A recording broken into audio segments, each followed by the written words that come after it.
0 et une prestation nancéienne que nous qualifierons de médiocre, et c'est un euphémisme. Reprise pour le moins difficile hier soir, aussi bien pour Nancy que pour Laval.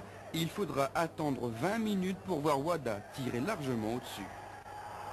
En face, Bonora est à la réception d'un excellent centre de Van de Castel, mais à l'évidence, on cherche encore les bons réglages en cette première mi-temps. Sur ce coup franc à la demi-heure de jeu, Danilou se fait un peu plus précis, mais son ballon est détourné en corner par le mur nancéien. Martins tente sa chance de loin, un ballon qui frôle le poteau gauche du gardien lavallois. Mais le jeu très approximatif de Nancy va être durement sanctionné à la 36e minute. À l'origine, encore un ballon perdu, une défense complètement dépassée et une reprise de volée superbe de Franck Bonora. Nancy joue mal et le PO content.